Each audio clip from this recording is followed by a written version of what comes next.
तो hello guys, welcome to JLD humanities और आपका स्वागत है। आज हम क्लास 10th का जो फर्स्ट चैप्टर है हिस्ट्री का, जिसको कहते हैं यूरोप में राष्ट्रवाद का उदय, nationalism is rising in Europe. आज हम इस चैप्टर को कंप्लीटली वन शॉर्ट वीडियो में कोशिश करेंगे ख़त्म करने का। तो मोहब्बत से आ जाइए और शुरू करते हैं चैप्टर, है ना।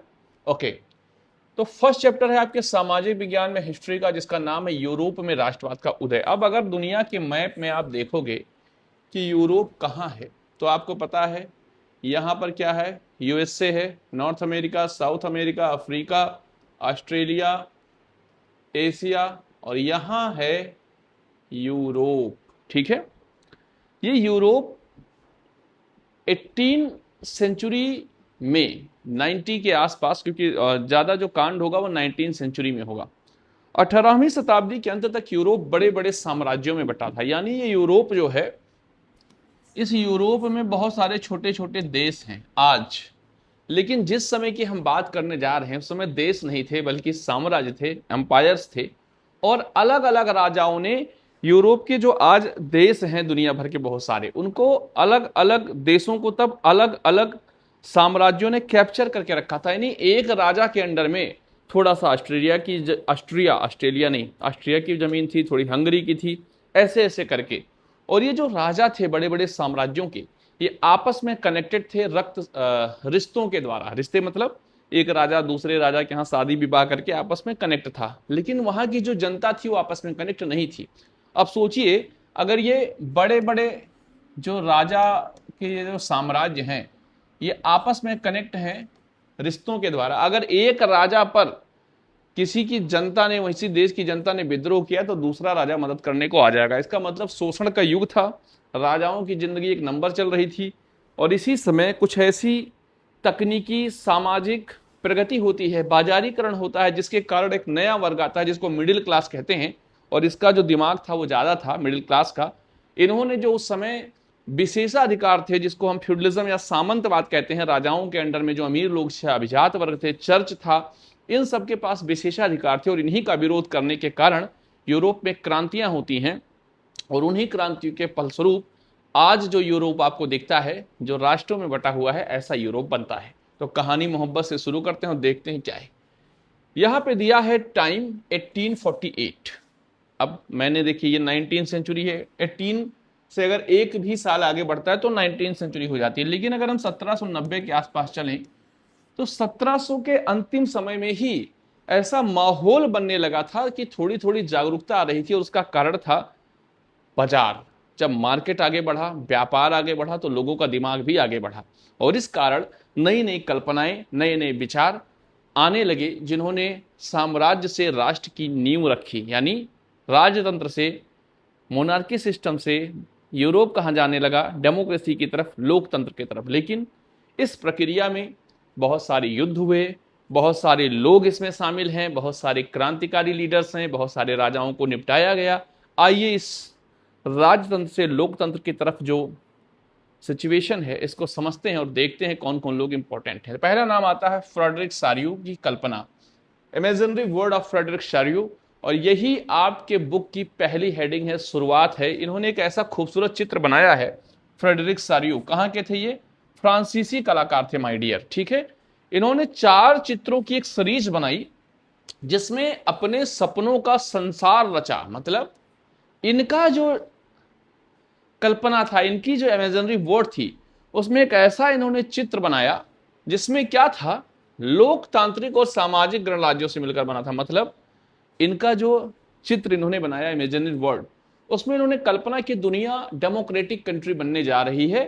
और आसमान के देवता भी, खासकर ईसा मसीह और जो एंजल्स हैं, ये सारे उसका स्वागत कर रहे हैं। और जो मोनार्की सिस्टम के अवशेष हैं वो जमीन पर पड़े हुए हैं। डेमोक्रेसी का झंडा लेके लोग आगे बढ़ रहे हैं। ऐसे देशों की एक पूरी श्रृंखला बनाई, जिसको कहा गया यूटोपिया। क्या कहा गया? यूटोपिया, कल्पना आदर्श। अब इसमें क्या है, एक ऐसे समाज की कल्पना जो इतना आदर्श है कि उसका साकार होना ही लगभग असंभव होता है। लेकिन यह साकार होगा, इनकी कल्पना बेकार नहीं जाएगी, माय डियर। अब इस चित्र की क्या विशेषता है सर? पूछता है क्वेश्चन की, फ्रेडरिक शार्यू के इमेजिनरी वर्ल्ड से आप क्या समझते हैं? तो आइए देखते हैं। देखिए, मैं आपको फिर से समझा दूं। मैं यहाँ पर हवाबाजी करने नहीं आया हूँ। वन शॉट में इस चैप्टर को मुझे ऐसे समाप्त करना है कि यहाँ से कोई भी क्वेश्चन बने माय डियर तो आप उसको जरूर आंसर करें। आइए समझते हैं कि ये जो यूटोपिया है इस चित्र की क्या विशेषताएं हैं, क्या क्वालिटी है। तो पहला, यूरोप और अमेरिका के लोग, अमेरिका में भी एक्चुअली में जो अमेरिकन आज हैं वो यूरोपियंस ही हैं जो अमेरिका के मूल लोग थे वो अब नहीं हैं, वो हमारी तरह थे जिनको रेड इंडियंस कहा जाता था। तो यहाँ लिखा है यूरोप और अमेरिका के लोग, सभी उम्र और सभी श्रेणियों के पुरुष व महिलाएं इसमें शामिल हैं। सभी मतलब सभी एक लंबी कतार में स्वतंत्रता की प्रतिमा का बंधन करते हुए जा रहे हैं। यानी एक प्रतिमा बनी हुई है और लाइन से सारे देश आ रहे हैं और इस प्रतिमा का वंदना कर रहे हैं।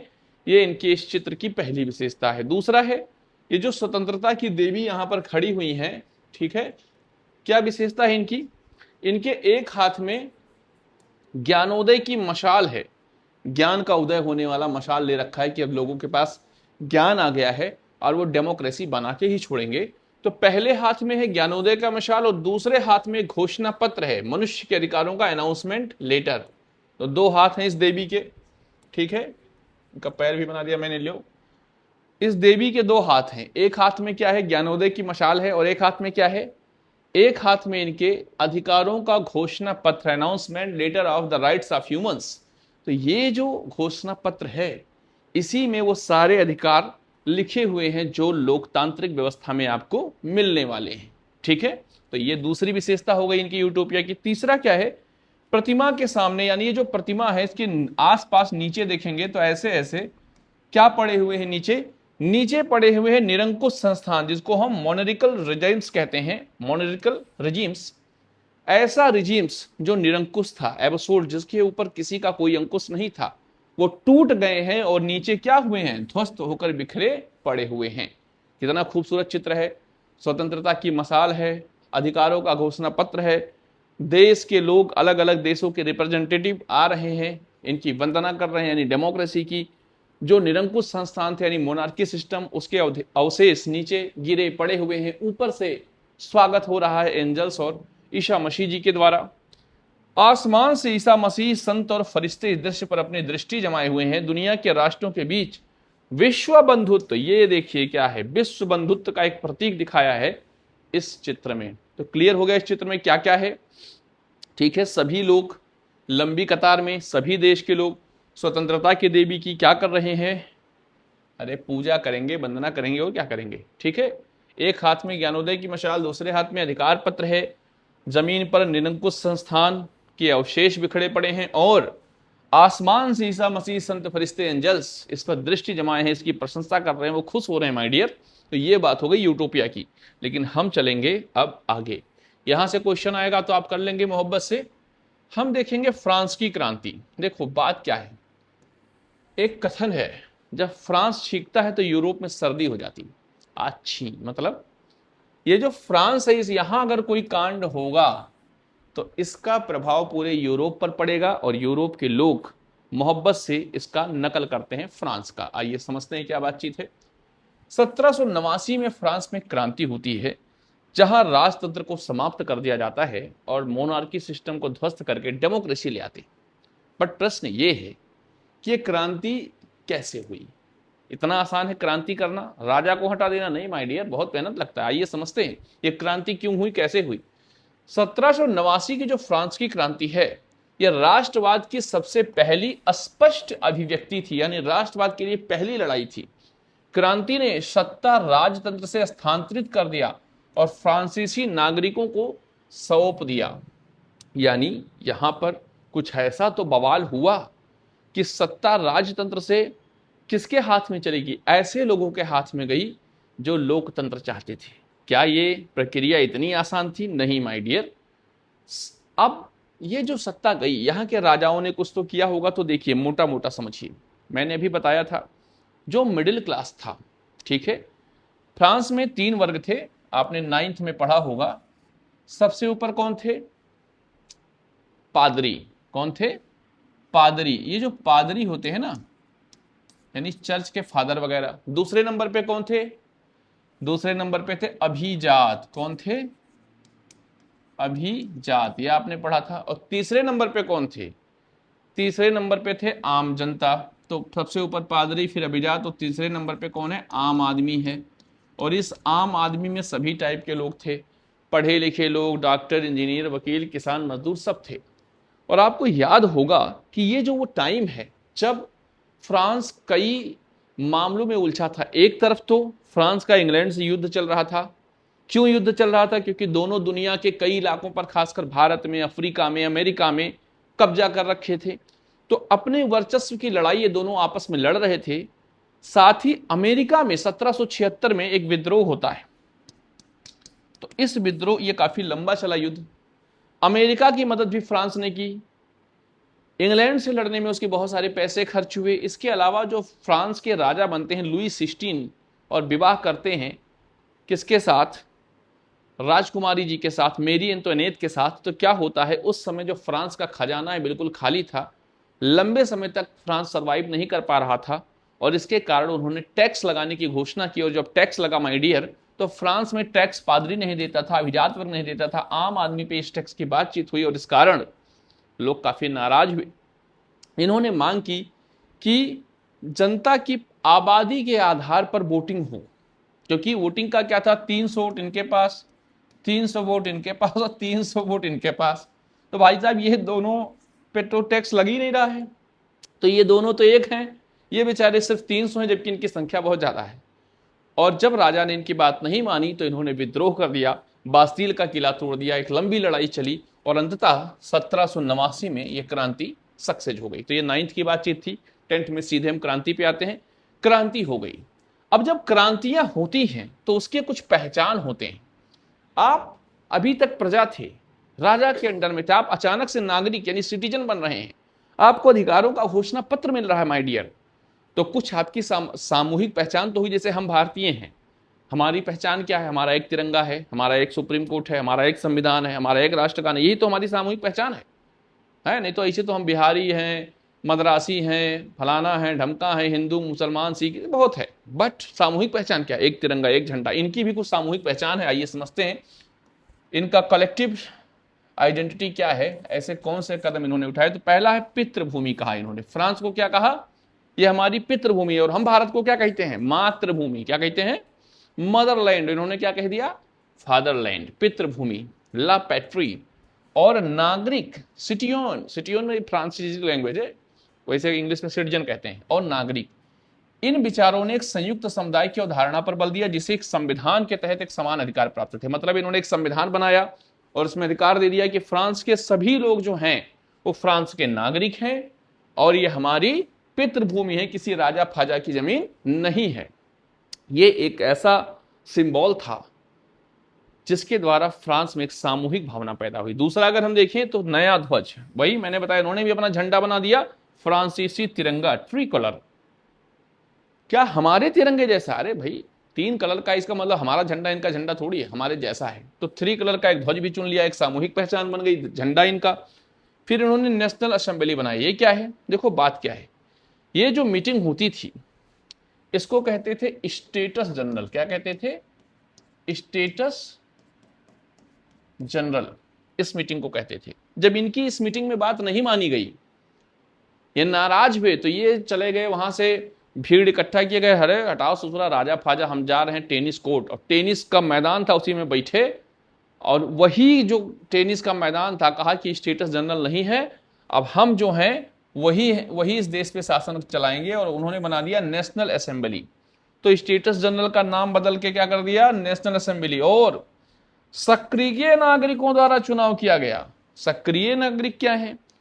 तो सक्रिय और अक्रिय, एक्टिव और डीएक्टिव, ऐसे लोग जिनकी इनकम बिल्कुल भी नहीं थी, जो नहीं कमाते थे, संपत्ति नहीं था, ऐसे लोग, जो औरतें थीं, इन लोगों को, और 25 वर्ष से जो कम उम्र के लोग थे, ये 3 लोगों को, 25 वर्ष से कम उम्र, महिलाएं और गरीब नागरिक यानी जिसकी संपत्ति नहीं है, इन लोगों को डीएक्टिव सिटीजन कह दिया गया, अक्रिय नागरिक। और बाकी सारे लोग सक्रिय नागरिक, जो वोट दे रहे थे और जिन्होंने नेशनल असेंबली का गठन किया। फिर अगर हम देखें तीसरी पहचान क्या है सर, सामूहिक पहचान, तो केंद्रीय प्रशासनिक व्यवस्था। एक समान कानून बनाए गए पूरे देश में, जो इंटरनल, मतलब जैसे भारत है तो 28 राज्य से, उस समय फ्रांस में भी बहुत सारे राज्य थे, उनमें भी एक राज्य से दूसरे राज्य में जाओ तो पैसा देना पड़ता था, टैरिफ। ऐसे सारे इंटरनल जो एक्सपोर्ट शुल्क लगते थे वो सब क्या कर दिए गए, समाप्त कर दिए गए। कि फ्रांस एक है तो एक ही टैक्स लगेगा, जैसे भारत में क्या लगता है जीएसटी। और भार और माप यानी वेटेज और मापने के लिए जो इस्तेमाल करते हैं मीटर सीटर जो भी है, उनको क्या कर दिया, एक समान प्रणाली लागू कर दी। तो ये देखिए ये भी सामूहिक पहचान की बात हो गई कि एक माप होगा, एक भार होगा, एक सिस्टम होगा, एक शुल्क लगेगा इंटरनल एक्सपोर्ट पर या इंपोर्ट पर। देख रहे हैं क्या क्या इन्होंने किया देश को एक करने के लिए। और देखें राष्ट्रभाषा कहा, जो क्षेत्रीय बोलियां हैं, लोकल बोली, जैसे हमारे यहाँ नहीं गाना गाते हैं हमारे सांसद, लहंगा उठा दे रिमोट से, तो ये सब नहीं चलेगा। भोजपुरी नहीं चलेगा, उधी नहीं चलेगा। भारत में क्या चलेगा, ऐसे बोल दिया जाए कि एक लैंग्वेज चलेगा, हिंदी, लेकिन यहाँ पे संभव नहीं है। बट फ्रांस में कहा नहीं, आप अंग्रेजी नहीं बोलेंगे, आप स्पेनिश फलना ढमका नहीं बोलेंगे, सिर्फ क्या बोलेंगे, फ्रांसीसी भाषा, क्या बोलेंगे, फ्रेंच लैंग्वेज बोलेंगे माय डियर। और ये वो चीजें हैं सामूहिक पहचान की। पितृभूमि, नया ध्वज यानी तिरंगा, नेशनल असेंबली, स्टेटस जनरल हटा दिया गया, हटो भाई साहब। और केंद्रीय प्रशासनिक व्यवस्था, एक कानून, आयात निर्यात का एक शुल्क, भाप और माप और भार का एक शुल्क। ये सब दिखाता है कि फ्रांस सामूहिक रूप से एकीकृत हो रहा था। यानी पहले डिसेंट्रलाइज था छोटे छोटे भागों में, अब एक सिंबल के माध्यम से सेंट्रलाइज हो रहा है कि हम एक हैं और नागरिक हैं यहाँ के, जिसमें भाषा भी शामिल है। ठीक है सर, समझ गए। आगे बताइए कि ये सब तो ठीक था, फ्रांस एक हो गया, फ्रांस स्ट्रांग बना। जब ये सारे कांड हो रहे थे उस समय फ्रांस में एक नया लीडर आया था। आपने 9th की अगर बुक पढ़ी होगी तो आपको ध्यान होगा कि लंबी कहानी है कि मतलब फ्रांस में जो ये तीनों वर्ग थे ये खत्म हुए, फिर जैकोबिन क्लब आया। अब उसमें 3 टाइप के लोग हैं फ्रांस में, मैं 1 मिनट में समझा देता हूं। अगर हम बात करें तो एक होते हैं रूढ़िवादी। ये जो रूढ़िवादी हैं जिसको हम कंजर्वेटिव कहते हैं, ये चाहते नहीं थे कि कुछ बदले। इनका मानना था चर्च और फ्यूडलिज्म यानी सामंतवाद की जो व्यवस्था है, जो अमीरों का सिस्टम, ये सब बना रहे। टैक्स का जो सिस्टम है, यानी जितने भी सिस्टम है, चाहे वो टैक्स हो, चाहे वो व्यवस्था हो, चाहे वो प्रशासन हो, वो सब बना रहे, ये बदलना नहीं चाहिए। दूसरे थे, दूसरे को हम कहते हैं लिबरल्स। लिबरल्स मतलब उदारवाद, उदारवादी। ये चाह रहे थे सब कुछ बदले, लेकिन धीरे धीरे बदले, स्लोली स्लोली, धीरे धीरे प्यार को बढ़ाना है, उदारवादी। बट तीसरे थे रेडिकल्स, जिसको कहा जाता है परिवर्तनवादी। ये जो रेडिकल्स थे ना माय डियर, वेरी डेंजर। ये चाहते थे एक झटके में बदल दो, तख्त बदल दो, ताज बदल दो, इन गुंडों का राज बदल दो। तो परिवर्तनवादी चाहते थे सब तेजी से बदल जाए। और इस प्रक्रिया में जब ये रूढ़िवादियों को हटाया जाता है, राजा हटता है, तो सत्ता में कौन आते हैं, उदारवादी आते हैं। ये नहीं चला पाते हैं, फिर जैकोबिन क्लब वाले, जिसको जैकोबिन क्लब छात्राओं का एक गुट था जो परिवर्तनवादी थे, इनका शासन चलता है जो बहुत डेंजर था फ्रांस में। और एक समय आता है कि इस सब का फायदा उठाकर जो फ्रांस युद्धों को लड़ रहा था इंग्लैंड से और अलग अलग जगहों से, उस युद्धों में एक आदमी लीडर बन के उभरता है, एक सोल्जर लीडर बन के उभरता है, जिसका नाम था नेपोलियन। क्या नाम था, नेपोलियन। अब नेपोलियन ने क्या किया, इसको 2 चीज कहा जाता है, यही हत्यारा भी है लोकतंत्र का और यही संस्थापक भी है। यानी फ्रांस में राजतंत्र को खत्म करके डेमोक्रेसी लाने में और डेमोक्रेटिक व्यवस्था बनाने में नेपोलियन का बड़ा रोल है। लेकिन इस आदमी ने फिर एक समय खुद ही डेमोक्रेसी को खत्म कर दिया और फ्रांस का खुद को सम्राट घोषित कर दिया। तो ये नेपोलियन की कहानी क्लास 9th में आपने देखी होगी। अब नेपोलियन जब आता है सत्ता में तो क्या करता है, एक कोड बनाता है, एक बिल बनाता है, जिसको कहा गया नेपोलियन की नागरिक संहिता या नेपोलियन कोड। इसमें क्या क्या चीजें थी देखो, साफ लिखा है, नेपोलियन ने फ्रांस में लोकतंत्र को नष्ट किया, लेकिन उसने जो प्रशासनिक क्षेत्र में क्रांतिकारी सुधार किए थे वो बड़े इंपॉर्टेंट। और ये पूछता है नेपोलियन कोड की विशेषता या नेपोलियन ने क्या सुधार किए। तो आइए देखते हैं मोहब्बत से। पहला तो इसने क्या किया, जन्म पर आधारित जितने भी स्पेशल राइट्स थे वो खत्म का। ना ना ना, राजा का लड़का तो राजा नहीं बनेगा। जन्म से आधारित जो बातें हैं माय डियर, वो खत्म कर दिया नेपोलियन ने। जन्म से आपको जो भी विशेषाधिकार मिले हो नेपोलियन ने समाप्त कर दिया। ये पहला काम किया नेपोलियन ने। दूसरा काम क्या किया इसने, कानून के समक्ष समानता यानी कानून के सामने सब क्या है, समान है। Everybody is equal in the front of the law. और क्या कहा, संपत्ति का अधिकार भी सुरक्षित है, कोई राजा फाजा आपका संपत्ति नहीं छीन सकता। ये दूसरा काम। पहला काम क्या किया था, विशेषाधिकार समाप्त किया। दूसरा काम क्या किया था, समानता की बात की, संपत्ति के अधिकार के सुरक्षा की बात की। तीसरा काम कहा कि जो सामंती व्यवस्था है, फ्यूडलिज्म सिस्टम, इसमें क्या होता था, सामंत माने मालिक, जमींदार, लैंडलॉर्ड, जिसके अंदर में बहुत सारी जमीन है, जिसका अपना महल है, जिसको मेनर कहते हैं, उस महल में काम करने वाले लोग उसके दास होंगे। वो शादी करेगा तो वो भी इनसे पूछकर बच्चा पैदा करेगा, इनसे पूछकर उनकी पूरी जो है सिस्टम को कौन देखेगा, दास। तो ऐसी गुलामी की जिंदगी, ये फ्यूडलिज्म का व्यवस्था, सामंती व्यवस्था अच्छा लग रहा है क्या? ऐसे लग रहा है कि एक जमींदार है, बाकी लोग उसके बधुआ मजदूर हैं। नेपोलियन ने कहा ना ना, नारे नारे ना, और इसको क्या कर दिया उसने, खत्म कर दिया, सामंती व्यवस्था को समाप्त कर दिया। और कहा कि जो किसान हैं, जिनको सेफरडम या भूदास कहा जाता है, जमीन का गुलाम, ये सारे जो इस पे शुल्क लिए जाते हैं, टैक्स लिए जाते हैं किसान से, ये सारे क्या कर दिए, समाप्त कर दिए। तो सामंती व्यवस्था को समाप्त कर दिया।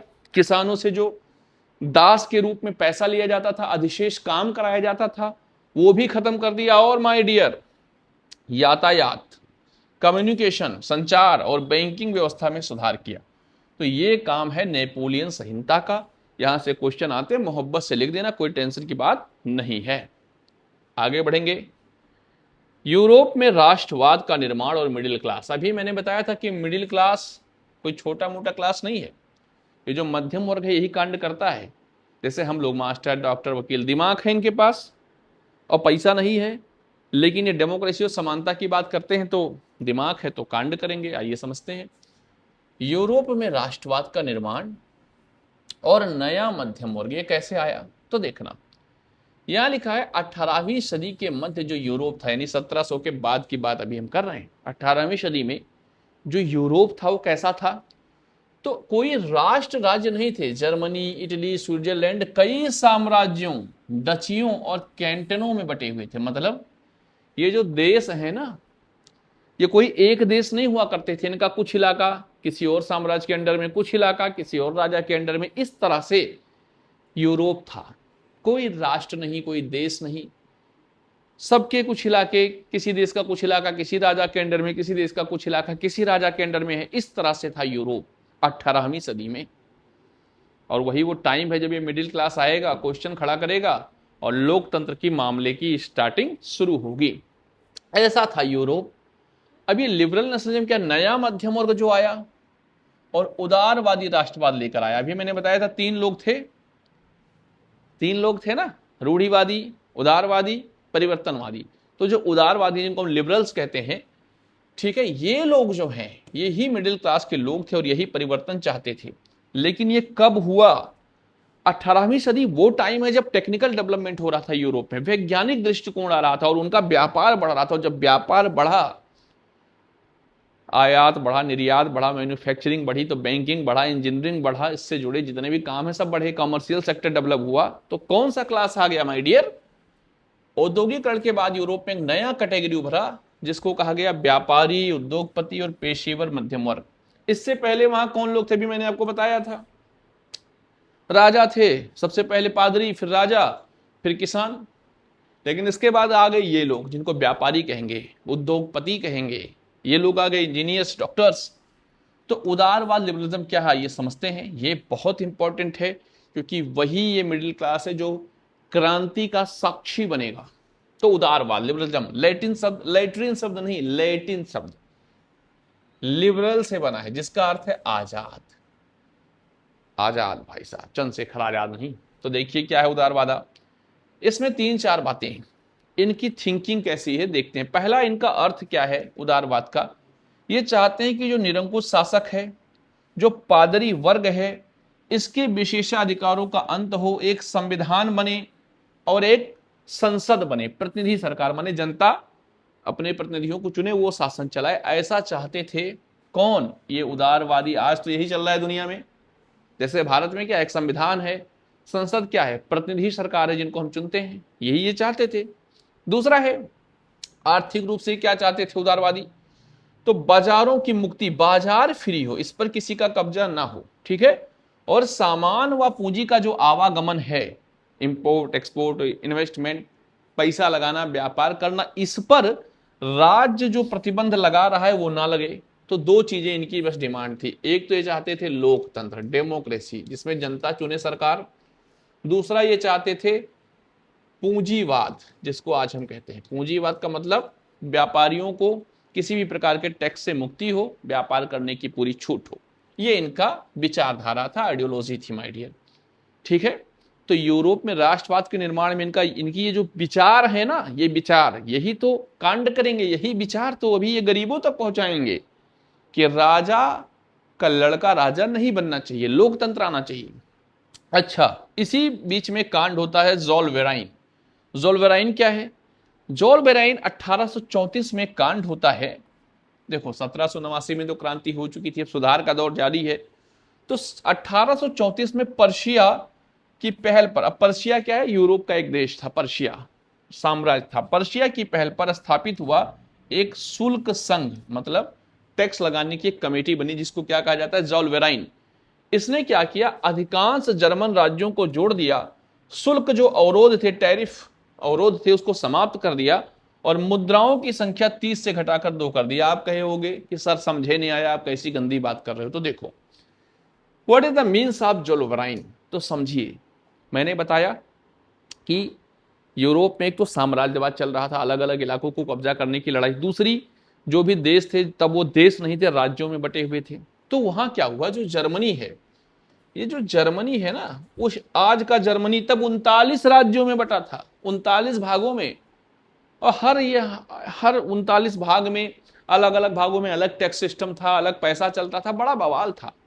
तो पर्शिया के राजा ने कहा, सुनो, ये इनकी बात हमें समझ में आती है, उदारवादियों की, तो अगर सिस्टम सही करना है तो व्यापार सही करना पड़ेगा। तो उन्होंने मीटिंग की, जिसका नाम था ज़ोलवेराइन। अब ये जो ज़ोलवेराइन है, इसमें क्या हुआ पूछेगा, 1834 ज़ोलवेराइन। इसमें पर्शिया की पहल पर एक कमेटी बनाई गई, जिसको कहा गया शुल्क संघ, टैरिफ ऑर्गेनाइजेशन। इस संघ ने क्या किया, जो जर्मनी के 39 राज्य थे, उसको कहा है, माय डियर लिसन हियर, आओ जुड़ जाओ। और जब सब जुड़ जाओगे तो क्या होगा, सबके जुड़ने से जो अलग अलग मुद्राएं चलती थी वो खत्म हो जाएंगी। पहले 30 मुद्राएं चलती थी, अब कितनी चलने लगी? सिर्फ 2। जो टैरिफ बॉर्डर थे वो समाप्त। तो क्वेश्चन तुम पूछ सकते हो, सर इससे क्या होगा, हमें क्या पता, बताइए। इससे ये होगा कि व्यापार आसान हो जाएगा। तो ये कदम बड़ा इंपॉर्टेंट है। अच्छा, लेकिन एक बड़ा कांड है नेपोलियन के मरने के बाद। ये क्या है, आओ समझते हैं। देखो बात क्या है, नेपोलियन तो इंपॉर्टेंट है ही है, क्योंकि नेपोलियन ने क्या किया था, मैंने आपको बताया अभी। हाँ, नेपोलियन ने क्या किया था, 1815 वाटरलू का वॉर। जब नेपोलियन राजा बनता है, 1804 में नेपोलियन कोड लाता है। नेपोलियन ने पूरे यूरोप को जीतने का प्रयास किया, लगातार अटैक, युद्ध, हमला, फलना ढमका। और उसके बाद कई साम्राज्यों ने मिलकर नेपोलियन से युद्ध किया, और नेपोलियन को 1815 में वाटरलू के मैदान में हरा दिया। और इस तरह से फ्रांस का वर्चस्व, नेपोलियन का वर्चस्व यूरोप से समाप्त हो गया। अब नेपोलियन तो मर गया, जिसको क्रांति पुत्र भी कहते हैं। तो जब नेपोलियन मरा, तो जिन राज्यों को नेपोलियन ने जीता था कि यहां पर हम अपना शासन लाएंगे, डेमोक्रेसी लाएंगे, ऐसी हवाबाजी की थी, उन राज्यों के जो राजा हटाए गए थे नेपोलियन के मरने के बाद, वो फिर से सत्ता में आ गए। क्योंकि इसको हराने वाले लोग रूढ़िवादी थे, कंजर्वेटिव्स।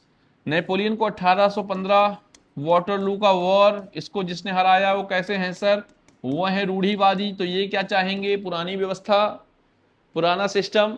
तो इसलिए 1815 नेपोलियन के मरने के बाद, यहां लिखा है वाटरलू के युद्ध में ब्रिटेन, रूस, पर्सिया और ऑस्ट्रिया, कितने लोग मिलकर हरा रहे नेपोलियन को। देखो कितना बहादुर योद्धा यार, बताओ। रूस, ब्रिटेन, पर्सिया, ऑस्ट्रिया, ये सब मिलकर क्या करते हैं, नेपोलियन को हरा देते हैं। और फिर वहां पर यूरोपीय सरकारों ने रूढ़िवादी विचारधारा को अपनाया। ये रूढ़िवादी है ही, ससुरे राजा हैं तो कैसे होंगे रूढ़िवादी। अब इन्होंने क्या किया, फिर से पुराना सिस्टम लाया। और इसके लिए एक मीटिंग होती है, जिसको कहा गया वियना कांग्रेस। इस मीटिंग का नाम क्या था, वियना कांग्रेस। ये वाटरलू का युद्ध के बाद होता है, वियना कांग्रेस। रूढ़िवादी विचारधारा। क्या मीटिंग हुई वियना कांग्रेस 1815 में सर, मीटिंग हुई तो इस मीटिंग में कौन इसका संचालन किया, मतलब लीडर कौन था मीटिंग का? ऑस्ट्रिया के चांसलर ड्यूक मेटरनिख की अध्यक्षता में यह कार्यक्रम हुआ था। ये ड्यूक मेटरनिख ही इसका लीडर था पूरी मीटिंग का। किस मीटिंग का? वियना कांग्रेस के।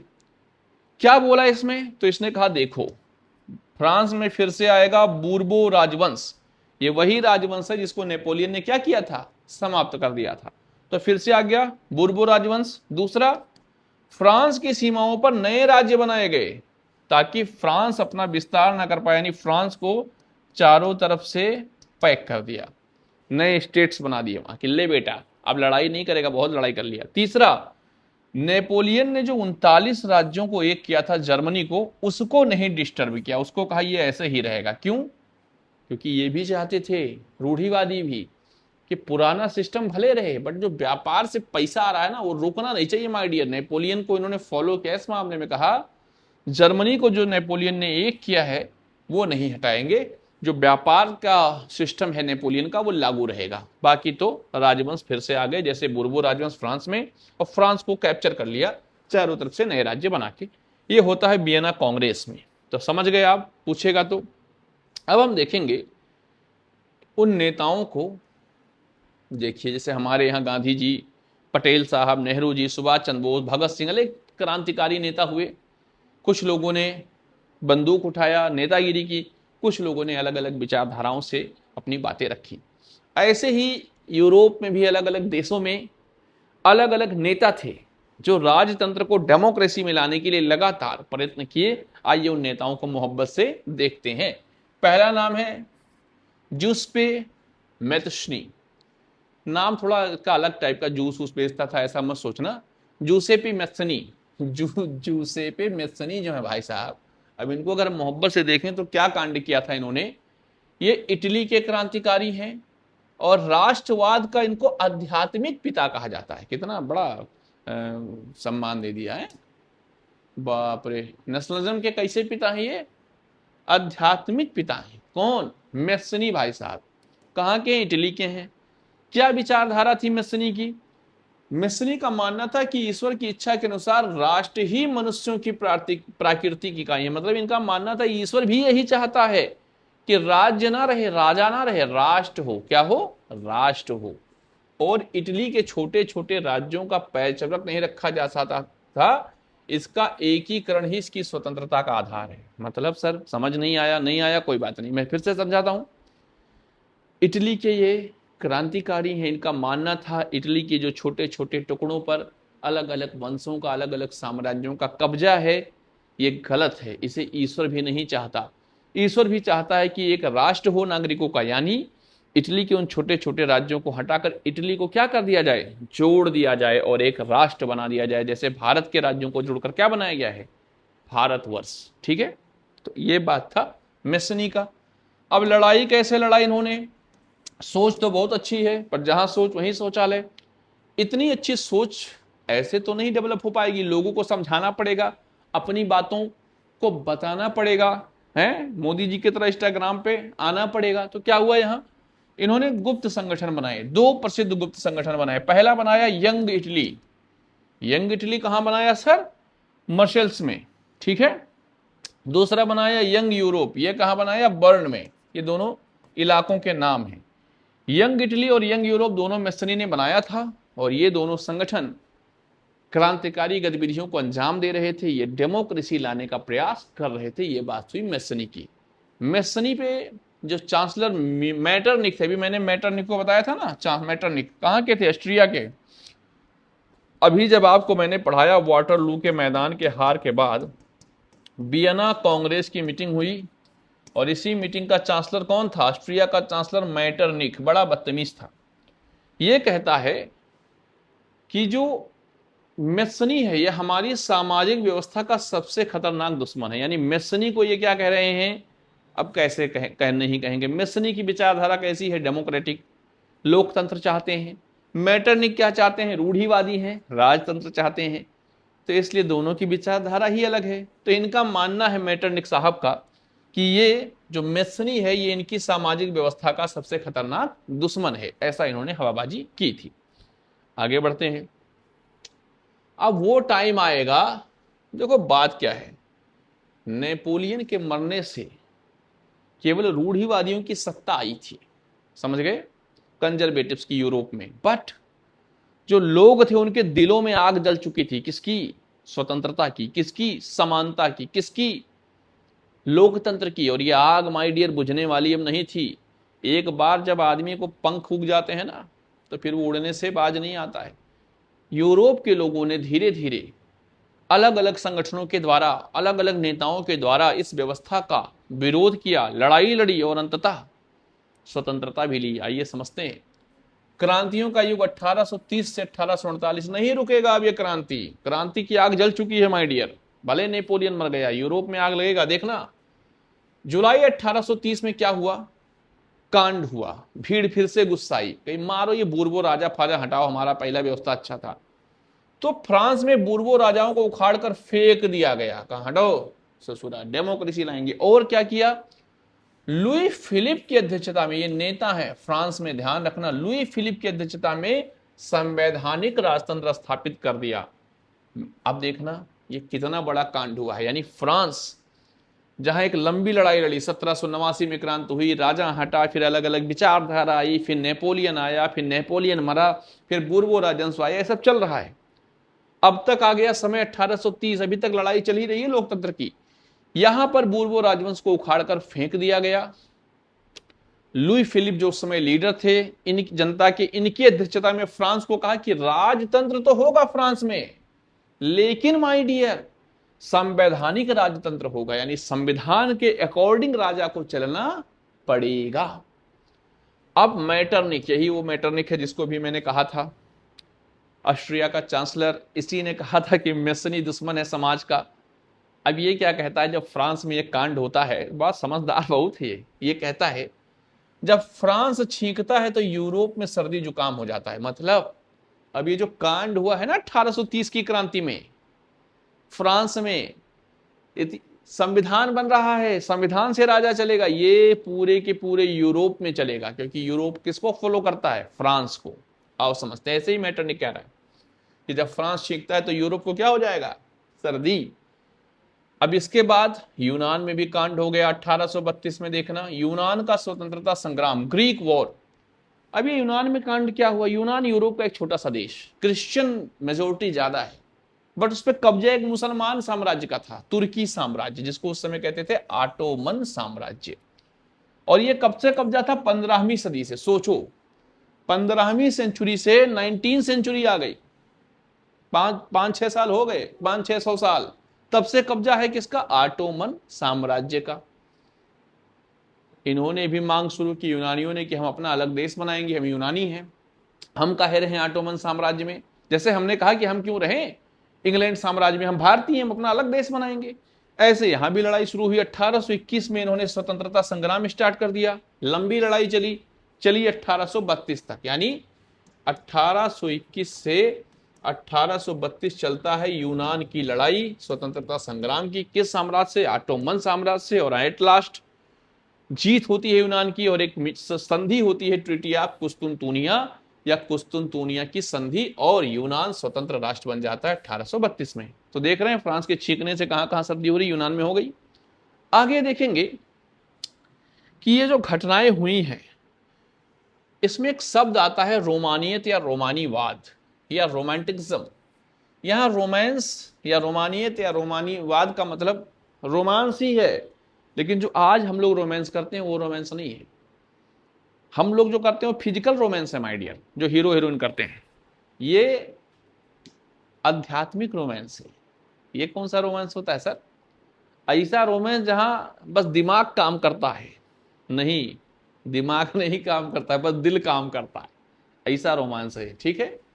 तो अब ये रोमांस कहां से आ गया सर इस पढ़ाई में, आइए समझते हैं। रोमानीवाद या रोमांटिज्म, यह एक ऐसा सांस्कृतिक आंदोलन था। देखो बात क्या है, कविता, कहानी, नाटक, ये सब रोमानीवाद का हिस्सा बनेंगे। कैसे, मैं तुम्हें समझाता हूं। जब भारत की क्रांति हुई और हमने अंग्रेजों से लड़ा, तो क्या आपको लगता है कि गीत गाने का कोई रोल नहीं है, वंदे मातरम क्यों बना है? ये हमारी ताकत है। जब गाना बजता है, सनी देओल की फिल्म चलती है, लगता है वंदे मातरम है, जोश आ जाता है कि नहीं, बस तो कहानियां खूब लड़ी मर्दानी, वो तो झांसी वाली रानी थी। ये सब जो कहानियां कविताएं हैं, ये स्वतंत्रता संग्राम में पावर देते हैं, सप्लाई करते हैं और लोगों में जोश आता है। अभी आपने देखा होगा जंतर मंतर पे जो प्रोटेस्ट हुआ है, उसमें गाने बज रहे थे देशभक्ति के, ये हमें प्रेरित करते हैं माय डियर। यही है रोमानीवाद। यहां भी ऐसे सॉन्ग्स, स्टोरीज, कल्चरल एक्टिविटीज अपनाए जाएंगे जो एक नए देश की कल्पना करेंगे, एक नया व्यवस्था बनाना चाहेंगे। तो आइए देखते हैं, एक ऐसा आंदोलन था, ये सांस्कृतिक आंदोलन था रोमानीवाद। इसमें कला, काव्य, कहानियां, संगीत के माध्यम से राष्ट्रीय भावनाओं का विकास करना था। समझ गए? वही बात है, कविता, कहानी, कला, इसके माध्यम से लोगों की भावनाएं क्या करेंगे? जगाएंगे। अब इसमें नाम किसका आएगा? जर्मन दार्शनिक योहान ग्राटफीट हर्डर। ये क्या कहते हैं? योहान ग्राटफीट हर्डर कहाँ के हैं? जर्मनी के दार्शनिक हैं। क्या मानना है इनका? इनका मानना है कि सच्ची जर्मन संस्कृति उसके आम लोगों में है और लोक संस्कृति में है। मतलब जर्मनी को अगर उठकर खड़ा होना है, लड़ना है, तो अपने आम लोगों को आगे लाना होगा और उनके जो आम लोगों की संस्कृति है, आम लोगों का कल्चर है, वही तो है जर्मनी। या राजाओं का कल्चर जर्मनी नहीं है। तो ये राष्ट्रवाद को मदद करेगा। ये योहान ग्राटफीट ने कहा। भाषा का योगदान। अब देखो बात क्या है, ये जो रोमानीवाद है, इसकी विचारधारा मैंने बता दी, कविता, कहानियां, कला के माध्यम से लोगों में राष्ट्रीयता की भावना लाना, जिसमें नाम मैंने योहान ग्राटफीट का दे दिया। पोलैंड में क्या हुआ? रूस ने कब्जा किया और कहा रूसी बोलो। पोलैंड के लोगों ने कहा ना, हम बोलेंगे पोलिश भाषा को, और इसी को हथियार बनाया, लैंग्वेज को। समझ गए? तो ये लैंग्वेज बड़ा इंपॉर्टेंट होता है, भाषा का रोल। अपनी भाषा, अपनी संस्कृति। हम लोग भी तो यही करे थे अंग्रेजों से कि हमारी संस्कृति अलग है, हमारी भाषा अलग है, हम तुमसे कहें। भारत में भी अभी देखो, बांग्लादेश किस आधार पे बना? पाकिस्तान। पहले बांग्लादेश का नाम ही पाकिस्तान था, लेकिन लड़ाई क्यों हुई? भाषा के लिए। जैसे यहाँ पुलिस वालों ने कहा ना, पोलैंड वालों, हम पुलिस बोलेंगे। पाकिस्तान ने कहा पूर्वी पाकिस्तान से उर्दू बोलो, उन्होंने कहा हम बंगाली छे, बंगाली बोलेंगे, केम छो नहीं तो वो गुजराती हो गया है। अप्पा धप्पा चप्पा जो बोल रही थी ममता बनर्जी जी, अम्मा तुम्मा गुम्मा। तो बंगाली को लेकर एक आंदोलन होता है, बंगाली भाषा को लेकर, और एक नया देश बन जाता है बांग्लादेश। यहां भी वही हुआ पोलैंड में। पोलैंड ने कहा हम पोलिश बोलेंगे, रूसी भाषा नहीं बोलेंगे। तो ये हो गई रोमानीवाद। अब हम देखेंगे कि ये सारे कांड जो इतने बड़े पैमाने पर हो रहे हैं माय डियर, ये 1830 के आसपास ही क्यों हो रहे हैं? कांड कब होते हैं? जब समस्याएं आती हैं। समस्याएं मतलब गरीबी, भूखमरी, बेरोजगारी। जब ऐसा सब होता है ना, तभी राजा के ऊपर क्वेश्चंस उठते हैं, जैसे भी मोदी जी के ऊपर उठ रहे हैं। गरीबी अगर आएगी, नौकरी अगर नहीं मिलेगी लड़कों को, तो सत्यार बैठेंगे खाली, क्रांति कर देंगे। आइए देखेंगे क्या हुआ। 1830 वो टाइम है फ्रांस का, जब यहां भूख है, कठिनाइयां हैं और जनता का विद्रोह है। क्यों हुआ? रीजन देखते हैं। रीजन जानना बहुत जरूरी है, तभी समझ पाओगे सब कांड क्यों हुआ है ना। तो 1830 का दशक, पहला यूरोप में जनसंख्या बढ़ी। अब बताओ, जनसंख्या, जैसे भी भारत का हाल है, जनसंख्या बढ़ रही है, लोग कहां भाग रहे हैं? शहर में। कहां भाग रहे हैं? शहर में। शहर में भीड़ बढ़ गई, काम नहीं मिल रहा है। यही हाल था यूरोप का, जनसंख्या बढ़ गई, रोजगार की तलाश में शहरों में भीड़ बढ़ गई। अब जब भीड़ रहता है तो काम सस्ता मिलता है। जैसे मैं हूं, मान लो मैं मजदूर हूं, गया साहब काम दे दोगे, तुम्हारे जैसे 50 लाइन में लगे हैं, 100 रुपया दूंगा, करोगे कि नहीं? कह रहे भैया क्या निकलो, दूसरा लाइन में है। ये हाल था माय डियर 1830 में। यूरोप का लाइन लगी है शहरों में। 1835 में क्या हुआ? अब लाइन लगी है, कब तक चलेगी? एक न एक दिन क्रांति होगी। एक इलाका है शिलेशियाई, उसमें बुनकरों ने विद्रोह कर दिया। क्यों? बुनकर माने जो बुनते हैं कपड़ा वपड़ा। ठेकेदारों द्वारा मजदूरी घटा दिया गया। अब बताओ, समय बदल रहा है तो सैलरी बढ़नी चाहिए, यहाँ क्या हुआ? घटा दिया इनकी मजदूरी बुनकरों की, इसलिए बुनकरों ने विद्रोह कर दिया। तो ये विद्रोह याद रखना है 1845 का, सिलेशियाई बुनकरों का विद्रोह। दूसरा विद्रोह हो रहा है 1848 में, सिर्फ 3 साल बाद फ्रांस में हुआ। क्यों हुआ? भोजन की कमी हो गई, खाना नहीं है, जनसंख्या बढ़ रही है, बेरोजगारी बढ़ रही है। पेरिस में लोग सड़कों पर उतर आए। फिर वही टाइम आ गया 1789 लुई 16 वाला, जैसे उसको मारा था वैसे ये लुई फिलिप जो राजा है इसको भी निपटाएंगे। भले संविधान के हिसाब से चल रहा है, लोग कह रहे हैं अरे यार बेरोजगारी है, खाना नहीं है। लुई फिलिप को भागना पड़ा, और जैसे ही लुई फिलिप भागा, ये वो टाइम है 1848 जब फ्रांस बन गया एक गणराज्य, रिपब्लिक सिस्टम, यानी जहां एक समूह होगा जो चुनाव कराएगा और देश का जो राजा है वो जनता के द्वारा चुना जाएगा। ये हुआ है कब? 1848 में। तो ये 1830 के बाद के घटनाक्रम है। और 1848 की फ्रैंकफर्ट संसद जर्मनी में क्या हुआ ये भी देख लें। 831 चुने हुए प्रतिनिधियों ने, निर्वाचित प्रतिनिधियों ने सेंट पॉल चर्च में, चर्च का नाम है सेंट पॉल, जर्मन राष्ट्र बनाने के लिए एक संविधान बनाया। मतलब फ्रांस, कहां कांड हुआ? सेल्सिया में हुआ, फ्रांस में हुआ, जर्मनी में हुआ 1848 में। ये चुने हुए लोग आते हैं जर्मनी में, वहां की संसद जिसका नाम था फ्रैंकफर्ट संसद। इन लोगों ने क्या किया? सेंट पॉल नाम का एक चर्च था, वहां पर मीटिंग की और कहा कि हम संविधान बनाएंगे, जर्मनी को एक राष्ट्र बनाना है, जर्मनी टूटा हुआ नहीं रहेगा।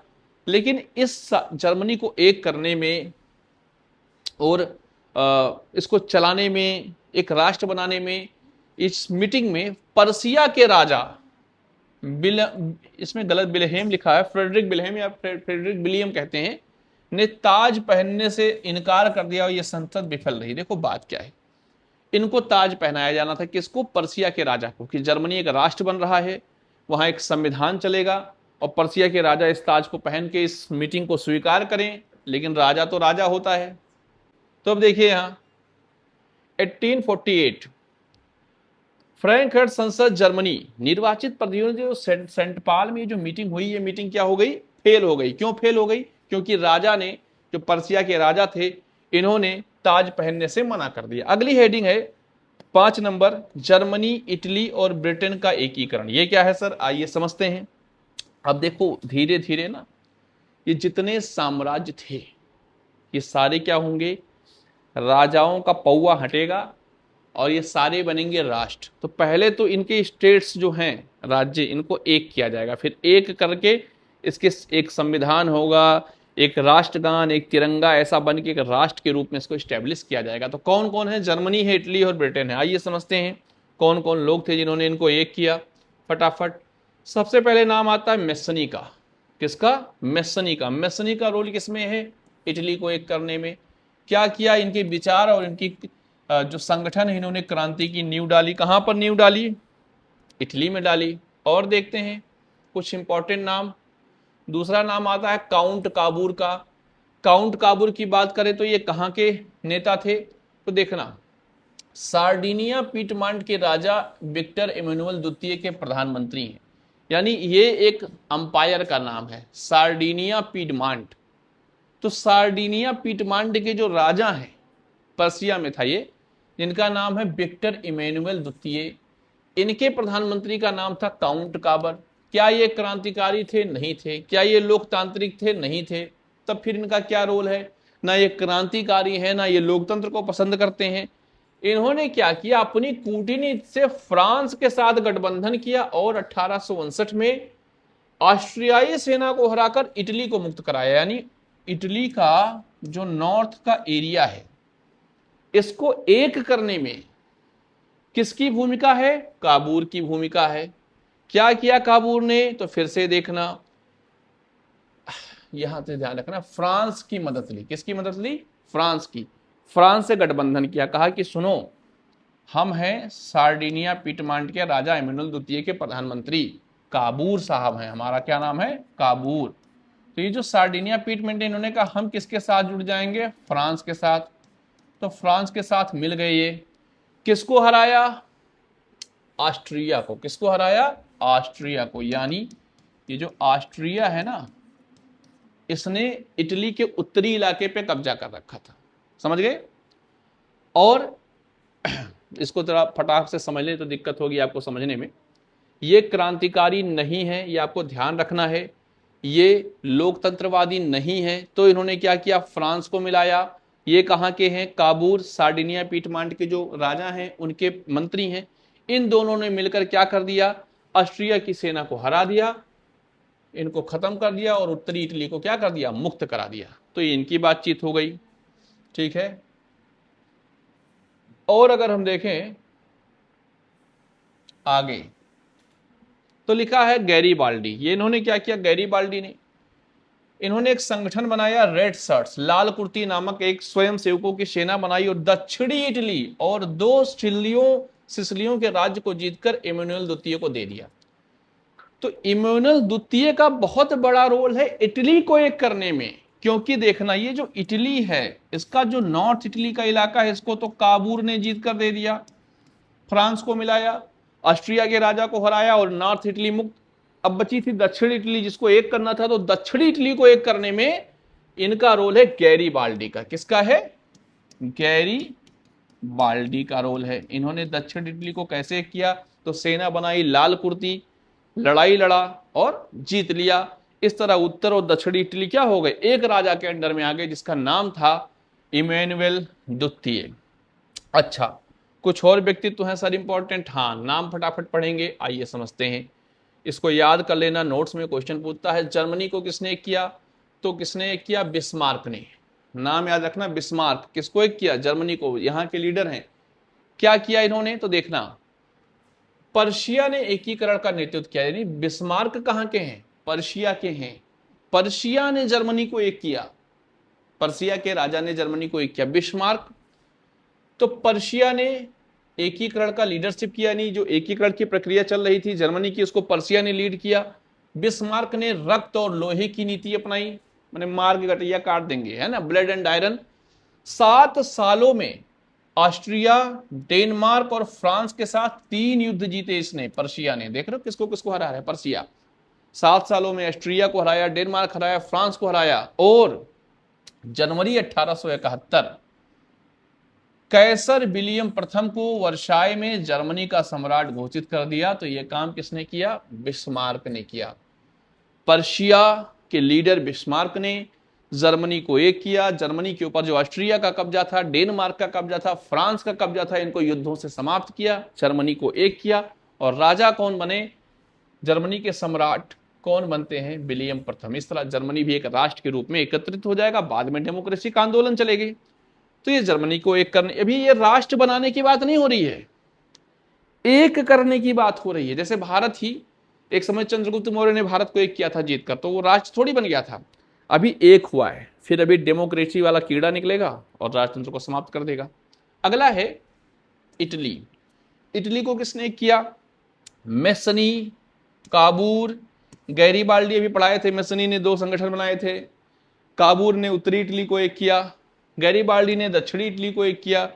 और फिर इसमें एक बड़ा नाम आता है इमैनुअल द्वितीय। ये राजा साहब हैं, इन सारे लोगों ने मदद करके इटली को एक करके किसको दे दिया, इमैनुअल द्वितीय को दे दिया। अब इटली को कैसे किया, तो इटली 7 राज्यों में बटा था। केवल सार्डिनिया पीठमंड पर इतालवी राजघराने का शासन था। यानी 7 राज्यों में बटा था, 6 राज्यों में अलग अलग शासन है, केवल एक राज्य है जिस पर सार्डिनिया पीठमंड के राजघराने का शासन था। लेकिन ये लोग धीरे धीरे बाकी सारा इलाका भी क्या करेंगे माय डियर, जीत लेंगे और इटली को क्या कर देंगे, एक कर देंगे।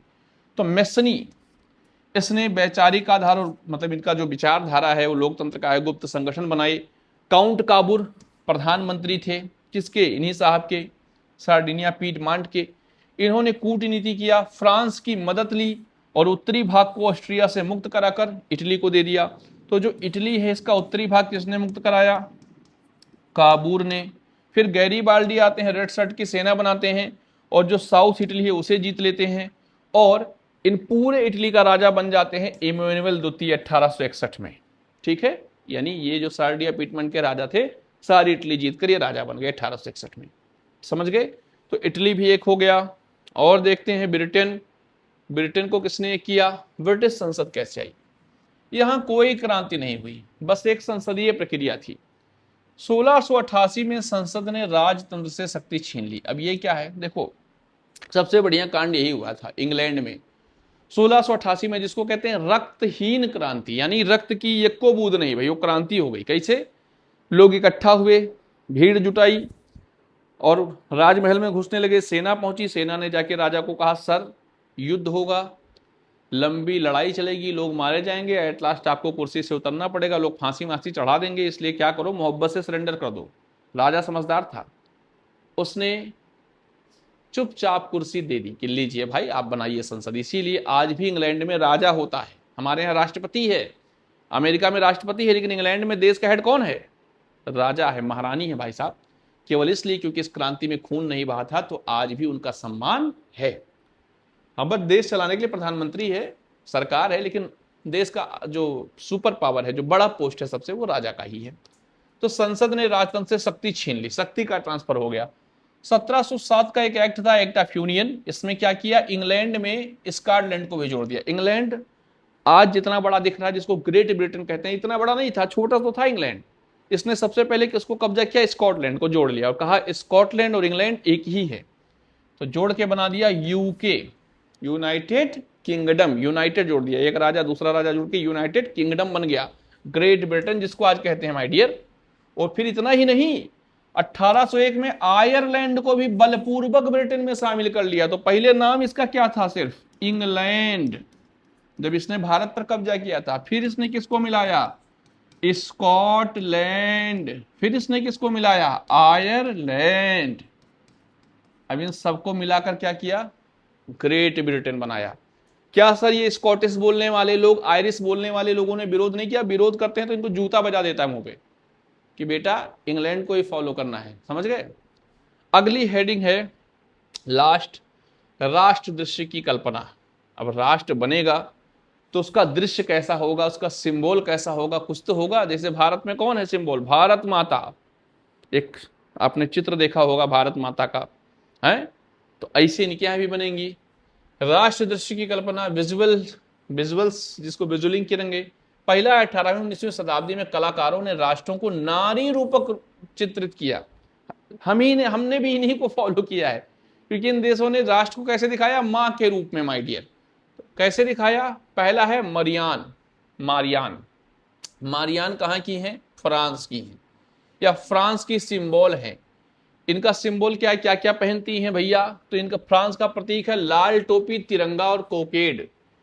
ये सिंबल है। हमारे यहाँ का भी है तिरंगा, एक संविधान, समझ गए? तो फ्रांस की जो देवी हैं, यानी राष्ट्र की नायिका जिसको मानते हैं, वो है मारियान। जर्मनी की है जर्मेनिया। इनका सिंबल क्या है? जर्मेनिया के सिर पर बलूत एक ओक पेड़ होता है, उसी मतलब पौधा होता है बलूत की पत्तियों का मुकुट होता है, जो वीरता का प्रतीक है। इनके यहाँ इसको वीरता का प्रतीक माना जाता है। तो ये जर्मेनिया हो गई जर्मनी की। और हमारे यहाँ का हो गई भारत माता। अमेरिका में अमेरिका माता नहीं, अमेरिका में माता नहीं। अब देखना, महत्वपूर्ण प्रतीक, ये वो सिंबल्स हैं जिनको इस्तेमाल किया गया माय डियर किसमें? अरे इसी सब लड़ाई में। और क्या? सबसे पहले टूटी हुई श्रृंखलाएं, ब्रोकन चेन्स, श्रृंखला टूट गई, समझ गए? तो ये किसका है? आजादी मिलने का सिंबल है। दूसरा, छाती पर बाज वाला कवच है, ब्रेस्ट प्लेट विथ ईगल, मतलब चेस्ट पे तुमको क्या मिल जाएगा? ये बाज बना रहेगा, कवच। ये किसका प्रतीक है? शक्ति का। किसके? जर्मनी साम्राज्य की शक्ति का प्रतीक है बाज वाला कवच। बलूत की पत्तियों का मुकुट अभी बताए थे, वीरता का प्रतीक है। जर्मनी खोपड़ी लगा है। उसके बाद तलवार, मुकाबले की तैयारी का प्रतीक। तलवार पर लिपटी हुई जैतून की डाली, तलवार पे लिपटा दिया जैतून की डाली, वाह। शांति की चाह, कि तलवार पे हमने क्या लिपटा दिया? जैतून लिपटा दिया, शांति। उगते हुए सूर्य की किरणें, एक नए युग का सूत्रपात। ये वो सिंबल्स हैं जो आपको याद रखना है। धीरे धीरे हम मोहब्बत से समाप्ति की तरफ बढ़ रहे हैं। राष्ट्रवाद और साम्राज्यवाद, बाल्कन तनाव, ये भी पूछता है तो लोग समझ नहीं पाते हैं कि ये क्या हो गया है बाल्कन तनाव। आइए समझते हैं बाल्कन तनाव के बारे में। ठीक है, यहां से आएगा ये 7 नंबर, बाल्कन तनाव। राष्ट्रवाद और साम्राज्यवाद और बाल्कन का तनाव। देखो बात क्या है, जब ये राष्ट्र सब बन गए, एकीकृत हो गए, जर्मनी, इटली, इंग्लैंड, तब इन लोगों ने अपने पैर बढ़ाने शुरू किए, अलग अलग इलाकों को कब्जा करना स्टार्ट किया, और खासकर उस इलाकों को जिसको हम कहते हैं बाल्कन क्षेत्र। क्या कहते हैं? बाल्कन क्षेत्र। कहाँ है ये बाल्कन क्षेत्र? 1871 के बाद यूरोप में गंभीर तनाव बना बाल्कन क्षेत्र। क्यों बना? पहले इसका भूगोल समझते हैं। बाल्कन क्षेत्र में कहाँ है? जो आज है देश, Romania, Bulgaria, Albania, Greece, Croatia, Bosnia Herzegovina, Serbia, यहाँ के निवासियों को स्लाव कहा जाता था। यानी आज ये सब एक देश हैं, छोटे छोटे, ठीक है। तो यहाँ पहले छोटे छोटे राज्य थे। ये जो इलाका है सारा ना, Romania, Bulgaria, Albania, Greece, Croatia, ये भी यूरोप और एशिया से कनेक्टेड है, जिसको हम बाल्कन क्षेत्र कहते हैं। इस क्षेत्र में जो लोग रहते थे उनको कहा जाता था स्लाव। अब ये जो स्लाव हैं, इनको लेकर यूरोप में तनाव क्यों हो गया, ये बाल्कन क्षेत्र का ये पूरा इलाका क्यों सुलग उठा, आइए समझते हैं तनाव का कारण क्या है। बाल्कन क्षेत्र एक बड़ा हिस्सा ऑटोमन साम्राज्य के कब्जे में था। मैंने बताया ये तुर्की के ऊपर की बातचीत हो रही है, जो तुर्की के ऊपर का एरिया है ना, एशिया से टच होने वाला यूरोप, वहां पर कब्जा किसका है, ऑटोमन साम्राज्य का है। लेकिन हुआ क्या, जब ये रोमानी राष्ट्रवाद, अभी मैंने बताया था, फैला, कला, काव्य, कहानियां, तो सबने अपनी अपनी हवाबाजी की, जैसे यूनान भी अलग हुआ। तो जब ये ऑटोमन साम्राज्य का कब्जा था, लेकिन जब राष्ट्रवाद फैला तो ऑटोमन साम्राज्य के विघटन से यह क्षेत्र विस्फोटक हो गया, यानी ऑटोमन साम्राज्य टूट गया।